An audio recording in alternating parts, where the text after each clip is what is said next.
मैं पिछले कई वर्षों से, खासकर 2018-19 से जो आम आदमी पार्टी के काम रहे हैं दिल्ली पे, उस पर अक्सर अपनी बात रखता रहा हूँ, अपनी टिप्पणी देता रहा हूँ। और मेरे हिसाब से जो सरकार की गंभीर और वैसी नाकामियां हैं उसको उजागर करता रहा। धीरे धीरे समय निकला और आम आदमी पार्टी ने आप अपने जो भी उसको समझ थी उसकी काम की, उसको एक नई तरीके से नए नए नाम देकर, जिसको विशेषकर आजकल एक बड़ा नाम चलता है जिसको मॉडल कहा जाता है, उस नाम पर उसने अपनी बातों को अक्सर लोगों के बीच में डालने की कोशिश की। तो मेरा संवाद चला, हमने कोशिश की, पार्टी से भी बात हुई कि नहीं जो चल रहा है, देखिए एक होता है कि चलिए थोड़ा बहुत आपकी उपलब्धि है उसके बारे में आप डींगे मार लीजिए, लेकिन जब ये दिखता है कि सरासर ऊपर से नीतिशक जो चीज़ कही जाती है वो या तो झूठ होती है या किसी दूसरे के काम पर आधारित होती है, तो दायित्व बनता है उस बात को सामने उसका उजागर करने का। और इसलिए आज हमारी कोशिश रहेगी कि इसका जो शिक्षा का मॉडल है, जो खासकर जो जिसे कहते हैं उनके सबसे ओपनिंग बैट्समैन जो होते हैं वो शिक्षा की बात करते हैं, उस पर मैं कुछ तथ्यों के साथ असली हकीकत दिल्ली की रखना चाहता हूँ। पहली चीज़ जो जिसके बारे में ये कहा जाता है वर्ल्ड क्लास एजुकेशन का, और ये बार बार उसमें अपने रिजल्ट की बात करते हैं, रिजल्ट के पीछे की हकीकत तो दो आंकड़ों में ही अपने आप स्पष्ट हो जाती है। 1998-99 में जब कांग्रेस की सरकार आई थी तो दिल्ली सरकार के जो स्कूल थे 12वीं में, उसमें 64% बच्चे पास हुआ करते थे 98 में। ये 64% बच्चे 2013-14 में, जब समझ लीजिए सरकार तो हमारी हारी है दिसंबर में, लेकिन आप समझ लीजिए 13-14 का जो रिजल्ट था 89% या 89% पहुंच गया था। मतलब 25% के करीब, 25% के करीब रिजल्ट हमारा बढ़ के आया। लेकिन आपने उस समय ना कोई मॉडल की बात सुनी होगी, ना ढिंढोरे की, ना बैंड बाजे की बात सुनी होगी, तो 89% तक पहुंचा था। अमूमन आप मानिए 15 साल में अगर 25% बढ़ता है तो 1.25% के करीब रिजल्ट हमारा हर साल बढ़ा करता था। और कोई भी सरकार उसके बाद आती तो हर साल 1-1.5% तो बढ़ना ही पड़ना था। वही आज हाल है। आज इनका 12वीं में 96% है। और इसलिए मैं कहना चाहता हूं, ये कौन सा मॉडल है भाई कि 26%, 25-26% जब बढ़ता है तो मॉडल नहीं माना जाता है, और मुश्किल से 8% में रेंगते रेंगते 7% बढ़ता है उसको आप मॉडल मान लेते हैं। और वही नहीं, 2013-14 में करीबन 1,60,000 बच्चों ने 12वीं का इम्तिहान दिया था। वो अगर ये कोविड का साल ना लें जिसमें कुछ बच्चे बढ़े हैं प्राइवेट स्कूलों में, आज भी वो 1,60,000 है, तो कभी 1,50,000, 1,40,000, 1,45,000 के बच्चे सामान्यतः दिल्ली सरकार के स्कूलों में 12वीं का इम्तिहान देते हैं। अभी तो आप मानेंगे कि 8 साल में, अगर 8 साल पहले 1.5 से 2 लाख बच्चे इम्तिहान देते थे तो 2-2.5-3 लाख बच्चे तो कम से कम आने चाहिए थे ना उन स्कूलों में, जहां यह कहा जाता है कि न केवल दिल्ली सरकार के बच्चे तो रहते ही हैं, प्राइवेट स्कूल के बच्चे कूद कूद के दिल्ली सरकार के स्कूलों में भाग रहे हैं। लेकिन यहां हमें कहानी विपरीत दिखती है।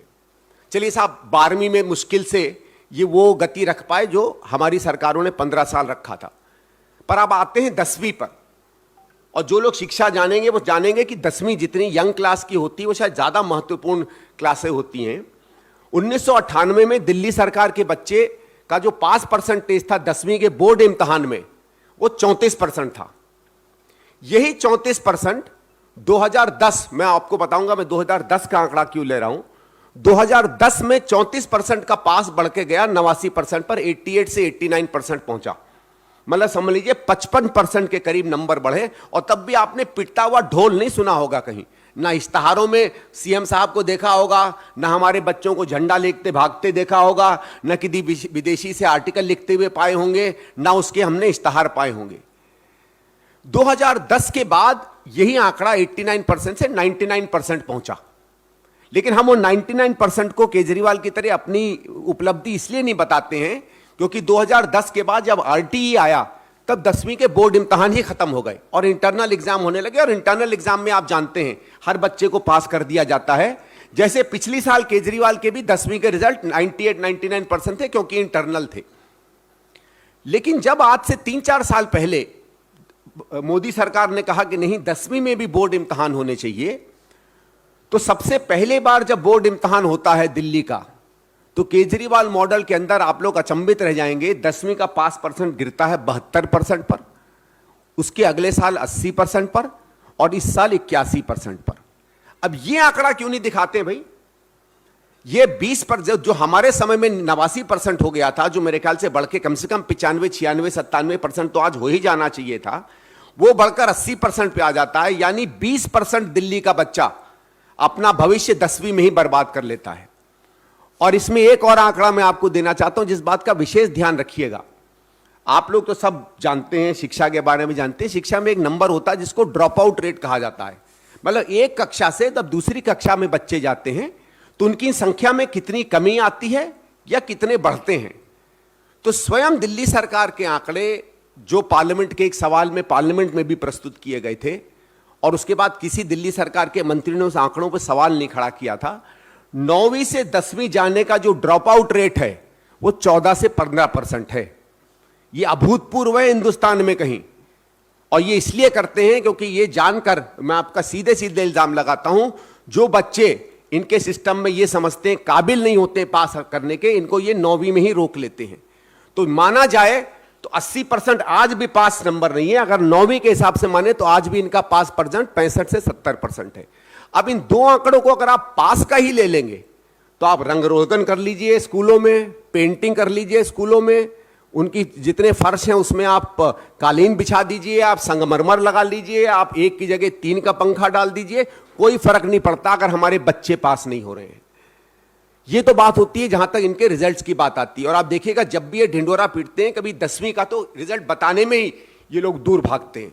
फिर आ जाते हैं साहब एनरोलमेंट में, क्योंकि हमने बार बार सुना है और मुख्यमंत्री ने अभी हाल में कहा कि साहब 2.5 लाख बच्चे प्राइवेट स्कूलों के सरकारी स्कूलों में आ गए। आपने भी आंकड़ा सुना होगा, जगह जगह इसका ढोल भी पिटता है। हमें बड़ी रुचि हुई साहब, हमने कहा बहुत अच्छा यार।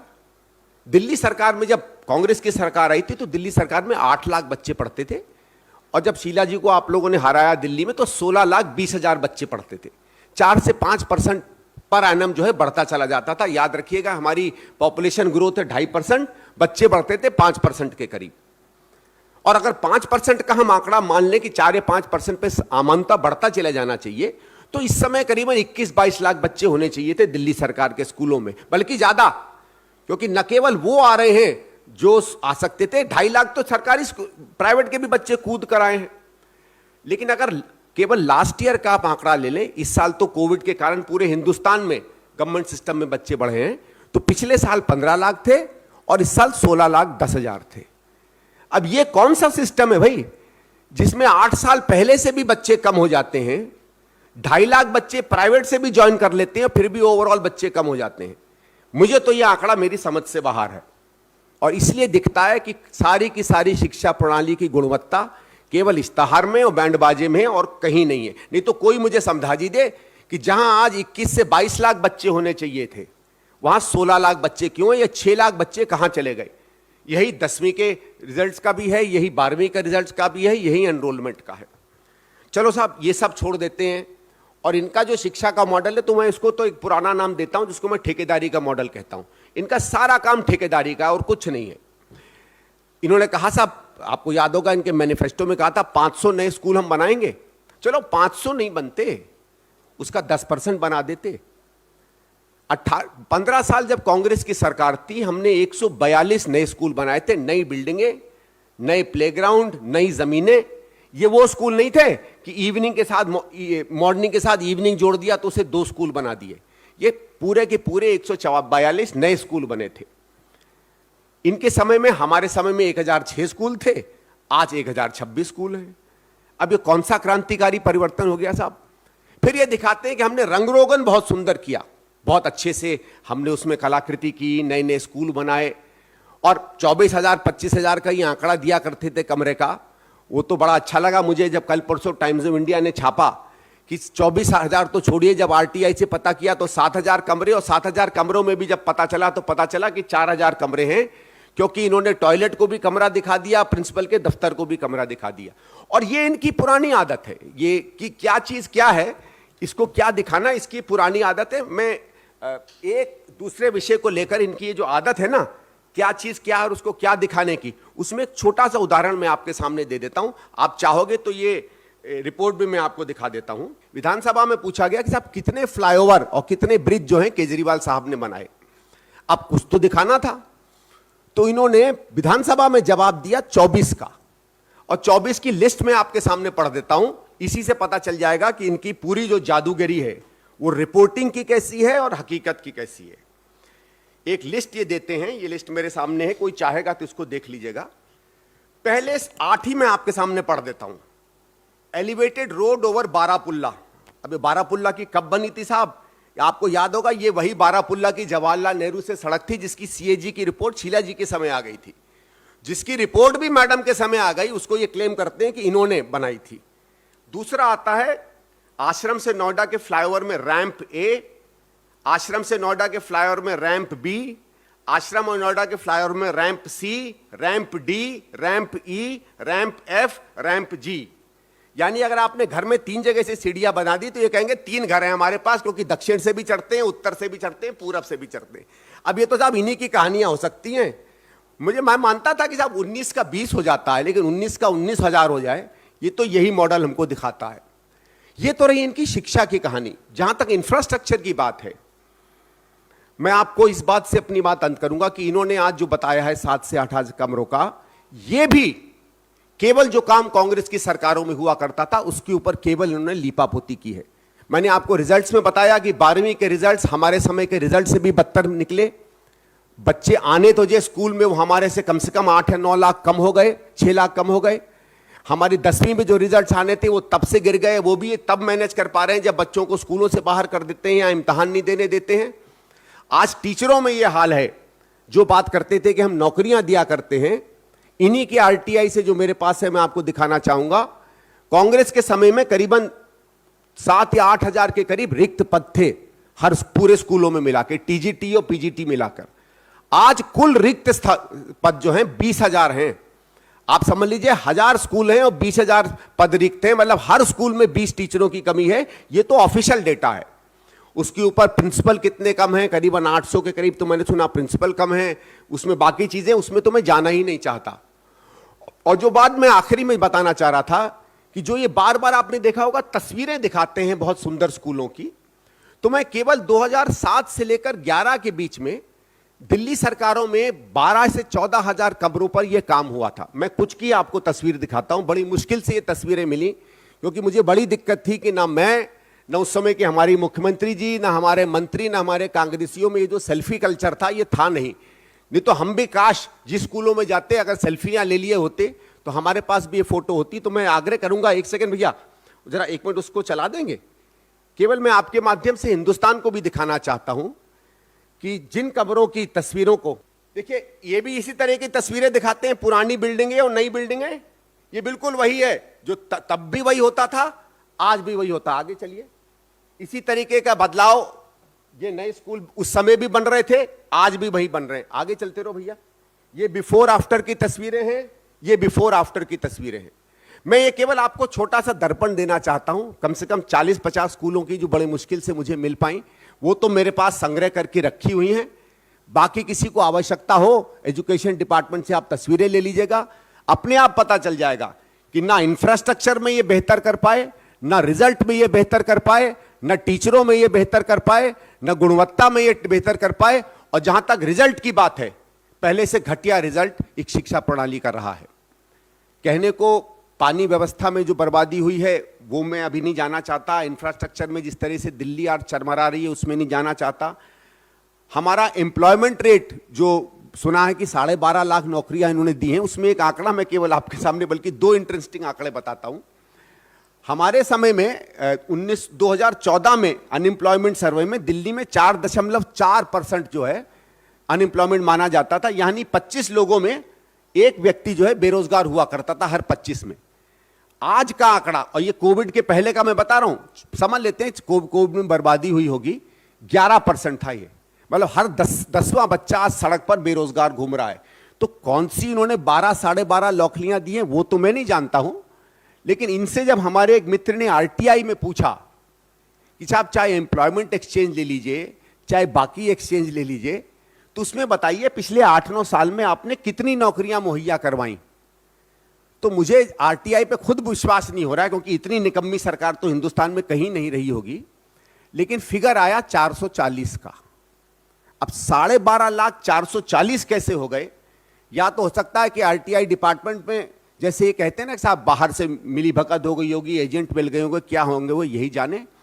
मैं इसलिए आपके माध्यम से ये आग्रह जरूर करूंगा कि इनका शिक्षा का जो मॉडल है इस पर सवाल खड़ना इसलिए आवश्यक है क्योंकि खुदा ना करे, भगवान ना करे, और राज्य इस मॉडल को अगर अच्छा समझकर कॉपी करने लगे तो अच्छी खासी जो शिक्षा व्यवस्थाएं इस देश के राज्यों में चल रही हैं वो कहीं दिल्ली जैसी बर्बाद ना हो जाए। नहीं देखिए जी, मैं ये दिखा रहा था क्या हुआ। स्कूल जैसे थे हमारे समय में 140 के करीब नए स्कूल बने 15 साल में, ठीक है। मतलब समझ लीजिए अगर 1006 थे तो अब उसमें से 140 के मतलब समझ लीजिए आप 850 के करीब स्कूल रहे होंगे। तो नए स्कूल तो बने ही बने थे, उसके साथ साथ पुराने बिल्डिंगों की मरम्मत करना, उनके कमरों को सुंदर करना, उसमें सुविधाएं देना, पंखे ठीक करना, बाथरूम ठीक करना, लेबोरेटरी ठीक करना, जहां टूटा टाटा था उसकी मरम्मत करना, जहां कई ऐसे स्कूल थे जो डेंजरस डिक्लेयर हो गए थे उनको ठीक करना। मेरा यह कहना है कि यह काम आज का नहीं है, यह काम कोई सिसोदिया ने या आतिशी जी ने या इन लोगों ने कोई नायाब काम नहीं किया, यह काम तो सबके सब पहले से चल रहे थे। यहां ये मैं मानता हूं कि हमारे समय में 12 से 14 हजार के करीब कमरे ठीक हुए थे। इन्होंने एक आंकड़ा पब्लिक में फेंका था 24 हजार का, तुम हो सकता, मैं कह रहा था भाई अच्छा है, इन्होंने 10,000 का और कमरे कर दिए। टाइम्स ऑफ इंडिया की रिपोर्ट से पता चला वो 10,000 भी नहीं है बल्कि 4,000 कमरे बन के रह गए। इसको दिखाने का मेरा ध्येय ये था कि कोई भी ऐसा मापदंड नहीं है शिक्षा का जिसमें ये कांग्रेस सरकार की उपलब्धियों के आसपास भी आ सके हों, और अगर ऐसा है तो फिर मॉडल क्या है, फिर ये मॉडलिंग का मॉडल है, शिक्षा का मॉडल नहीं। देखिए मैंने आज से करीबन 3 महीने पहले निजामुद्दीन पुलिस स्टेशन में सेक्शन 420 पर एक रिपोर्ट भेजी है केजरीवाल के ऊपर। पुलिस के आईओ 2 बार मेरे पास आ चुके हैं, और ये केवल इस पर नहीं है, मैंने उसमें ये लिखा है कि इस आदमी के झूठ बोलने का एक तरीका है, बल्कि वो अगर आप चाहें तो पीडब्ल्यूडी की चिट्ठी भी मैं आपको दे सकता हूं। उसमें मैंने शुरू से कहा, बल्कि क्योंकि जब आपने ये सवाल पूछ ही लिया तो आपने देखा होगा कि दिल्ली सरकार ने कई जगहों पर इश्तहार दिया, आर्टिकल लिखवाए कि तमाम फ्लाईओवरों पे इन्होंने दमादम पैसे बचाए थे। आपको याद होगा उन्होंने 8 या 10 फ्लाईओवर्स का आंकड़ा बहुत दिया है। वो अगर आप चाहें तो मैं आंकड़ा आपके सामने उसके तथ्य दे सकता हूं। मैंने वो पूरे 8 के 8 फ्लाईओवर पकड़े।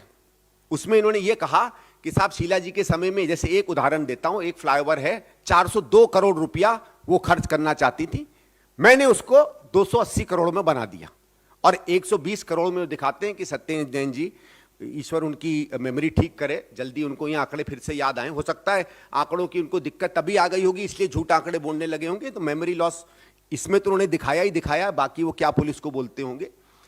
हमने जब इसके आंकड़े पता किए तो ये हुआ कि डीपीआर इस प्रोजेक्ट का, और ये आप मेरे सामने आंकड़े ले लीजिएगा, पूरे 8 या 9 प्रोजेक्ट्स का यही हाल है। डीपीआर जो डिटेल प्रोजेक्ट रिपोर्ट है वो 2012 में बनती है। 2012 में केवल ये इंडिया वहां बैठे थे इंडिया अगेंस्ट करप्शन में, कम से कम सरकार इनके हाथ में नहीं थी। जनवरी या फरवरी 2013 में कैबिनेट में एक टेक्नोलॉजी का रिवीजन होता है। फिर फरवरी, मार्च, अप्रैल, जून, इन 3-4 महीनों के अंदर अंदर 8 या 10 नए टेंडर होते हैं। तो जैसे जो 402 करोड़ का प्रोजेक्ट था उसका टेंडर 280 करोड़ में होता है, जो 300 करोड़ का प्रोजेक्ट था उसका 240 करोड़ में होता है, और वही सेविंग जो है ये बताते हैं, एग्जैक्टली वही फिगर। तो टेक्नोलॉजी हमारे समय में बदली, टेंडरिंग हमारे समय में हुई, पैसे की बचत हमारे समय में हुई। तो मेरा यह कहना है कि जिस सरकार ने पैसे बचाए, अगर वो ईमानदार सरकार है तो इसका मतलब है केजरीवाल जी खुला खुला कह रहे हैं कि दिल्ली की सबसे ईमानदार सरकार शीला जी की सरकार थी, उनकी नहीं। और बल्कि उसी लॉजिक से मैं 2 आपको और आंकड़े दिखा सकता हूं जिसके मेरे पास कागज हैं। अब चाहो इस बंडल में जरा ढूंढना मुश्किल होगा, मैं उतना ऑर्गेनाइज नहीं हूं जितना आम आदमी है। इनके समय में 3 नए प्रोजेक्ट्स सैंक्शन होते हैं। एक है करीबन 960 करोड़ का, एक कोई 600 करोड़ का, और उसकी अगर आप पीडब्ल्यूडी की वेबसाइट पे चले जाइए, 900 करोड़ के प्रोजेक्ट में आज भी 1330 करोड़ खर्च हो चुके हैं और वो स्टिल अनकंप्लीटेड है। ऐसे करके 3 प्रोजेक्ट है मेरे पास। तो अगर आप केजरीवाल की लॉजिक समझिए तो केजरीवाल खुले खुले कह रहे हैं कि शीला जी की ईमानदार सरकार थी और मेरी कट्टर बेईमान सरकार थी। अभी उनका शब्द है कट्टर का, ये उनके आंकड़े कह रहे हैं। बाकी ये कहना कुछ भी चाहें, लोग कुछ भी उसको इंटरप्रेट करना चाहें, वो तो साहब आपके ऊपर है। मेरा सिर्फ ये कहना है शिक्षा मॉडल बेहतर है। मैंने आपके सामने 3-4 आंकड़े प्रस्तुत किए, आप उसमें आंक लो ये शिक्षा मॉडल है या क्या है। भाई अगर रिजल्ट गिर जाते हैं, अगर स्कूलों में बच्चे कम आते हैं, अगर जितने स्कूल बनाने चाहिए आप बना नहीं पाते हैं, टीचरों में कमी हो जाती है, आप साइंस नहीं पढ़ा पाते हैं, आप प्रिंसिपल्स नहीं दे पाते हैं, तो फिर आप क्या कर रहे हो भाई? ये तो मुझे कोई सवाल कर देना। आखिरकार हम बच्चे किस लिए स्कूल भेज रहे हैं? कि सुंदर पंखे के नीचे बैठे वो, कि कमरा उसका लाल की जगह पीले रंग का हो जाए, कि उसके 2 गड्ढे नहीं है, एक भी गड्ढा ना रहे कॉरिडोर में। और वो भी मैंने दिखाया। ये काम तो बल्कि उनके आने के 6-7 साल पहले से चल रहा था। हमने जितने कमरे किए उस पर केवल बढ़ोतरी करते चले गए हैं। वो तो स्वाभाविक है ना। कोई एक जो मोमेंटम भी तो होता है ना सरकार के काम का। अगर आप यही बात करना चाहते तो एक और आंकड़ा मैं बोलकर खत्म करता हूं। आपने देखा होगा कई बार कहते हैं कि साहब मेरे मुनाफे की सरकार होती है, सुना होगा ना आपने। तो दिल्ली सरकार तो मुनाफे की 1995 से है भाई। एक आंकड़ा होता है इकोनॉमिक्स में जिसको रेवेन्यू सरप्लस कहते हैं। सीधा साधारण है, साल में हम कितना कमाते हैं और कितना हम खर्च करते हैं, जिसको रेवेन्यू सरप्लस कहा था, जिसके आंकड़े ये दिखाते हैं। 1995-96 से जब क्या नाम उनकी साहिब सिंह वर्मा जी की सरकार थी, उसके पहले मदन लाल जी की सरकार थी, तब से दिल्ली रेवेन्यू सरप्लस है। दिल्ली आज से रेवेन्यू सरप्लस नहीं है।